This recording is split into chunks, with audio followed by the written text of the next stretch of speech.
یہ ہیں چیئرمین منگو پیر ٹاؤن حاجی نواز علی بروئی، جو یقینی طور پر انسانیت کی خدمت میں پیش رہتے ہیں اور اپنے اہلیان منگو پیر ٹاؤن کو فری میڈیکل کیمپ کے تحت سہولتوں کی فراہمی کو یقینی بناتے ہیں تاکہ گوٹھوں دیہاتوں کے لوگوں کو ان کی دہلیز پر طبی سہولتیں مل جائیں۔ یہی وجہ ہے کہ وہ 75 سالوں بعد منگو پیر ٹاؤن میں جس جذبے خدمت کے اس جذبے کے ساتھ سرشار ہیں تو اللہ تعالیٰ عزت دیتا ہے، لیکن اللہ تعالیٰ عزت دینے پہ آئے تو پھر کون اس کو روک سکتا ہے۔ انسانیت کی خدمت کے ساتھ ساتھ وہ یقینی طور پر پھر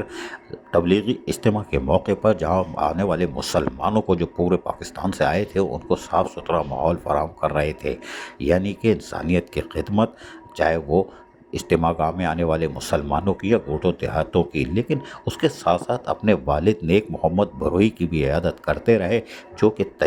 طویل علالت کے باعث مقامی ہسپتال میں زیر علاج تھے۔ وہ ان کی خدمت میں جذبے سے سرشار رہے۔ بھائیوں نے، جس میں حاجی نواز بروئی، جاوید بروئی جو بھی ہوں، انہوں نے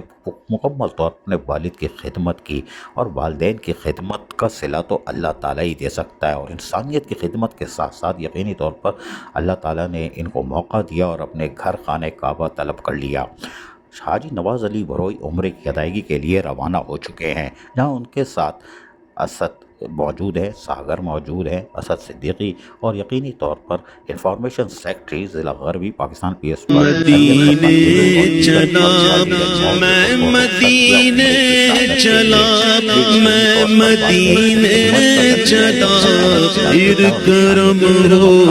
اور یقینی طور پر حاجی نواز علی بروئی نے جس طرح چارج لینے کے بعد انسانیت کی خدمت کی ہے، اور منگو پیر ٹاؤن کے لوگ یاد رکھیں گے صدیوں حاجی نواز بروئی کو، لیکن اللہ تعالیٰ نے بھی اس بابرکت رمضان کے مہینے میں ان کو ان خدمات کا صلہ دے دیا ہے۔ یہی وجہ ہے کہ حاجی نواز علی بروئی اپنے والد کی خدمت کے ساتھ ساتھ انسانیت کی خدمت کے بعد آج اللہ کے حضور پہنچ چکے ہیں، اور یقینی طور پر وہاں پر اور مزید دعائیں مانگیں گے اپنے والد کے لیے بھی اور منگو پیر کے لیے بھی۔ عزیز عارف KBS بدیاتی نیوز کراچی۔